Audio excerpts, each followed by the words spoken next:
मेरे प्रिय कैडेट्स, आप सभी को मेरा नमस्कार। आज दिनांक 25 फरवरी 2021। आज के दिन हम जो है 7वीं कक्षा के अंतर्गत जो आपका पाठ्य पुस्तक है वसंत भाग 2 के अंतर्गत जो है रिवीजन के तौर पर हम जो है फिर से अध्ययन कर रहे हैं। तो मैं आशा करता हूँ कि यह आपको जो भी मैं पढ़ा रहा हूँ ये समझ में आ रहा होगा। अध्यायता जो कविता है हम पंछी उन्मुक्त गगन के, उन्मुक्त यानी आजाद, ठीक है, गगन के। दूसरा जो अध्याय है उसका नाम है दादी माँ। पंछियों के जो अभिलाषा है किस प्रकार है यहाँ पर बताया गया है। दूसरा जो अध्याय है दादी माँ, इसके अंतर्गत जो है लेखक जो अपनी दादी के बारे में, यहाँ पर उसके गुणों के बारे में, जो किस प्रकार वो परोपकारी है, इन सब के बारे में यह कथा बताती है। तो आज हम उसी जो 2 अध्याय के अंतर्गत प्रश्नोत्तर पर समग्र चर्चा करने वाले हैं। तो आप सभी इसे वीडियो को पॉज करते हुए जो है इस प्रश्नों के उत्तर लिखना है। पहले आप इसे ठीक से सुनिए, बाद में जो है लिखना है प्रारंभ कीजिए। तो चलिए, पहला जो अध्याय है हम पंछी उन्मुक्त गगन के, ये कविता के प्रश्नोत्तर पर चर्चा करेंगे। तो पहला प्रश्न है, हर तरह की सुख सुविधा पाकर भी पक्षी पिंजरे में बंद क्यों नहीं रहना चाहते। तो पहला प्रश्न है, हर तरह की सुख सुविधा पाकर भी पक्षी पिंजरे में बंद क्यों नहीं रहना चाहते।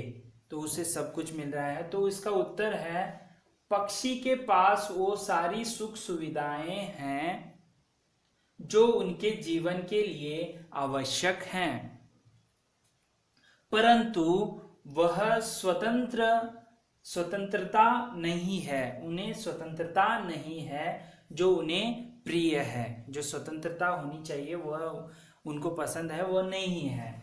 वे इस खुले आकाश में आजादी पूर्वक उड़ना चाहते हैं। तो आजादी पूर्वक उड़ना चाहते हैं, इसका मतलब वो पिंजरे में बंद हैं। इस प्रकार की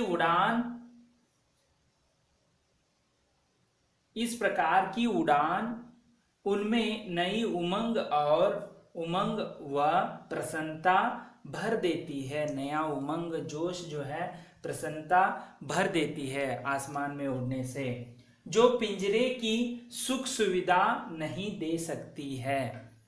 तो वह कहते हैं सोने के कटोरे में मैदा भी लाकर देंगे तो नहीं खाएंगे। वही जो है बाहर के जो कड़वे नीम जो हैं उसके बीज जो खाने के लिए तैयार हैं। तो ऐसे ही बता रहे हैं, इसीलिए हर तरह की सुख सुविधाएं पाकर भी पक्षी पिंजरे में बंद नहीं रहना चाहते हैं। तो इसका उत्तर इस प्रकार आपको लिखना पड़ेगा। चलिए दूसरा प्रश्न की ओर बढ़ते हैं। पक्षी उन्मुक्त रहकर अपनी कौन कौन सी इच्छाएं पूरी करना चाहते हैं। तो उन्मुक्त यानी यह सपना ही देख रहे हैं, क्योंकि वो ऑलरेडी पिंजरे में बंद है। उन्मुक्त यानी आजाद रहकर वह किस तरह इच्छाएं पूरी करना चाहते हैं। तो चलिए इसका उत्तर किस प्रकार होगा। पक्षी उन्मुक्त रहकर जंगल की कड़वी निबोरी जो नीम के बीज होते हैं, निबोरी खाना चाहते हैं। निबोरी जो है, जो कड़वी होती हैं, उसे खाना चाहते हैं जंगल के। प्रकृति के सुंदर रूप का आनंद लेना चाहते हैं। तो जो है बहता हुआ जल पीने को जो है यह तरस रहे हैं। प्रकृति के सुंदर रूप का आनंद लेना चाहते हैं। प्रकृति का सुंदर रूप यहाँ से वहां, ठीक है। खुले नीले आकाश में उन्मुक्त उड़ान भरना चाहते हैं। वो जो है खुले आकाश में जो है नीला कलर का सफेद बादलों हो, वैसे में ये उन्मुक्त यानी आजाद उड़ान भरना चाहते हैं। वे नदियों का शीतल जल पीना चाहते हैं। नदियों में देखिए कितनी भी कड़ाके की धूप होती हो, लेकिन जो जल होता है वह जो है शीतल जल को वे पीना चाहते हैं। वे तो क्षितिज के अंत तक उड़कर जाना चाहते हैं। क्षितिज यानी आकाश, ठीक है। तो वह उसके अंत तक उड़ना चाहते हैं। इसके लिए उनको अपनी प्राणों की भी चिंता नहीं है। यदि उसके बीच में जो है सांस भी रुक गई तो भी चलेगा, लेकिन वह क्षितिज को है उसको अंत तक छूना चाहते हैं। ठीक है, होड़ा होड़ी भी जो है वहां पर लगी होती है, अपने कविता में पढ़ चुके हैं। चलिए आगे, अगला प्रश्न है, भाव स्पष्ट कीजिए। या तो क्षितिज मिलन बन जाता या तनती सांसों की डोरी, यानी क्षितिज को जो है अंत तक जाने के लिए। इसका उत्तर जो है, क्षितिज का अर्थ है जहां धरती आकाश मिलते हैं और पक्षी क्षितिज के अंत तक जाने की लालसा रखते हैं।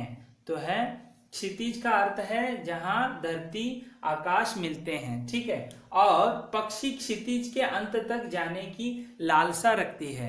तो जमीन वह धरती पर रहती है और वह क्षितिज के जो लालसा है ना यहाँ पर जो है उस उत्सुकता है। फिर चाहे उन्हें किसी भी, यानी कि आ गया किसी भी स्थिति का सामना करना पड़े, उसके लिए किसी का भी सामना करने पड़े चलेगा।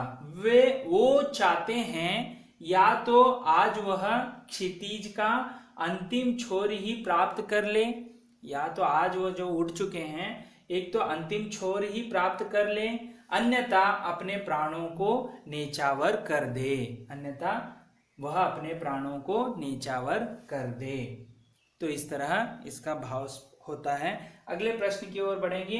देखिए यहाँ पर स्वर्ण श्रृंखला और लाल किरण सी में रेखांकित शब्द गुणवाचक विशेषण है, गुण को बता रहा है। जैसे श्रृंखला कैसे हैं, स्वर्ण यानी सोने जैसे हैं, किरण कैसे हैं, लाल रंग के हैं, तो ये गुणवाचक विशेषण है। तो कविता से ढूंढकर इस प्रकार के 3 और उदाहरण लिखना है। एक तो यहाँ पर स्वर्ण जो है गुण को बता रहे हैं, सोने के जैसा है, और यहाँ किरणें जो हैं लाल हैं। तो उसी प्रकार हमें यहाँ पर ढूंढना है। ये विशेषण है, यह विशेष्य है, यानी साधारण वस्तु, ठीक है। तो यहाँ पर देखिए पंख, निभौरी, गगन ये विशेष्य है, यानी साधारण वस्तु है, उनका विवरण जो हुआ है वो विशेषण है। जैसे देखिए यहाँ पर पुलकित पंख, पंख कैसे हैं, पुलकित हैं, रोमांचित भरे हुए, ठीक है। दूसरा है कड़वा निबोरी, निबोरी जो है नीम के जो बी होते हैं वह कैसे होते हैं, कड़वा, यहाँ पर स्वाद का, यहाँ पर आप देख सकते हैं गुणवाचक में ये आता है स्वाद, यहाँ पर देख सकते हैं निबोरी। उस प्रकार उन्मुक्त गगन, गगन जो है उन्मुक्त यानी जो है स्वतंत्र, ठीक है, आजाद। तो यहाँ पर जो है हम पंछी उन्मुक्त गगन के प्रश्नोत्तर पर चर्चा किया। अगला है दादी माँ। तो चलिए, लेखक को अपनी दादी माँ की याद के साथ साथ बचपन की और किन किन बातों की याद आ जाती। तो लेखक बाहर हैं, दादी माँ के साथ साथ और बचपन के क्या क्या उन्हें बातों को याद आता है। तो इसका सही उत्तर जो है इस प्रकार है, लेखक को अपनी दादी माँ की याद के साथ साथ मित्रों की याद आती है, दादी माँ के साथ साथ मित्रों की याद आती है जो उन्होंने बचपन में बिताया था। किशन भैया की शादी, तो आपने उस कहानी में पढ़ी है। गांव की बारिश में भीगना, जो बारिश में भीगना, ज्वर का आना, क्योंकि वहां पर झाग भरा जल में वह नहाने के कारण जो है ज्वर आना। दादी माँ की सेवा तथा रामी चाची की घटना भी याद आती है। सेवा किस प्रकार किया वो आपने अध्याय में पढ़ा। रामी चाचा जो है वहां पर पैसे मांगने आई थी, उन घटना को वह याद करता है। तो ये पहले प्रश्न का उत्तर इस प्रकार हो जाएगा। दूसरे प्रश्न की ओर बढ़ेंगे। दादी की मृत्यु के बाद लेखक के घर की आर्थिक स्थिति खराब क्यों हो गई थी होना है, यहाँ पर था, ये गलती से हो गया है, थी होना चाहिए। दादी की मृत्यु के बाद लेखक के घर की आर्थिक स्थिति खराब क्यों हो गई थी। दादाजी के मृत्यु के बाद। उसका सही उत्तर है, वहां पर अध्याय में भी हमने अध्ययन किया है, दादा की मृत्यु के बाद लेखक के घर की आर्थिक यहां पर लिखना था, अथ हो गया, आर्थिक स्थिति इसलिए खराब हो गई क्योंकि, खराब क्यों हो गए, क्योंकि कारण दे रहे हैं, उनके श्राद्ध में, जब मरते हैं तो श्राद्ध करना पड़ता है, श्राद्ध में लेखक के पिताजी ने, यानी लेखक जो है उनके पिताजी ने अतुल संपत्ति व्यय की थी। अतुल यानी बहुत सारे संपत्ति, व्यय यानी खर्च करना की, और पहले का उधार लिया रुपया, जो उधार लिए थे रुपया कोई नहीं दे रहा था, उनसे उधार लिया रुपया कोई ही नहीं दे रहा था, इसीलिए दादी माँ तब जो वह कहती है, क्यों ऐसे विचार करते हो, ऐसे कहा था। ठीक है, इस तरह जो है, इसीलिए आर्थिक स्थिति जो है खराब हो गई थी। अगले प्रश्न की ओर बढ़ते हैं। दादी माँ के स्वभाव का कौन सा पक्ष आपको सबसे अच्छा लगता है और क्यों? दादी माँ का जो स्वभाव, कौन सा पक्ष आपको अच्छा लगता है और क्यों, उसे बताना है। तो उत्तर देखेंगे, दादी माँ का स्वभाव दयालु है, सभी पर दया करती है, उनके स्वभाव का यही पक्ष सबसे अच्छा लगता है, वही पक्ष जो है, वही कारण जो है अच्छा लगता है। दादी माँ अपने घर के सदस्य से लेकर गरीबों तक की मदद करने से पीछे नहीं हटती। ठीक है, उसके बाद जैसे कि देखिए यहाँ पर पहला लिखा है, रामी चाची के उधार न चुकाने पर भी दादी माँ उनकी बेटी की शादी में आर्थिक सहायता करती है। और दूसरा है, घर की आर्थिक स्थिति खराब होने के कारण दादी माँ ने दादाजी द्वारा पहनाया गया कंगन अपने बच्चों को दे दिया। देखिए, जब आर्थिक स्थिति खराब हो गई तो दादाजी ने दिया हुआ अंतिम जो निशान है, वह कंगन जो है बच्चों को वे दे दिया। तो ठीक है, इस तरह जो है तीसरा प्रश्न का उत्तर होता है। तो चलिए आगे देखेंगे। जो यहाँ पर देखिए प्रश्न है एक, अपने इस कहानी में महीनों के नाम पढ़े, यानी महीनों के मंथ जो है यहाँ पर नाम पढ़े हैं, जैसे क्वार, आषाढ़, माघ। इन महीनों में मौसम कैसा रहता है लिखिए। इस महीने में जो है 3 महीनों का वर्णन है, उस समय कैसा मौसम रहता है उसे हमें लिखना है। यहाँ पर देखिए महीने के नाम हैं और दूसरा है मौसम किस तरह रहता है, उसे यहाँ पर 2 कॉलम बनाए हैं। तो पहला है क्वार। क्वार के समय गर्मी का अंत होता है इस समय, और इस समय हल्की हल्की ठंड होती है तथा आसमान साफ रहता है। आषाढ़ में देखिए वर्षा का मौसम होता है आषाढ़ में। आषाढ़ वर्ष जो हिंदुओं के महीने हैं 12 महीने में से, तो वर्षा न होने से गर्मी भी होती है, कभी कभी वर्षा नहीं होने से गर्मी भी होती है। उसके बाद तीसरा है माघ।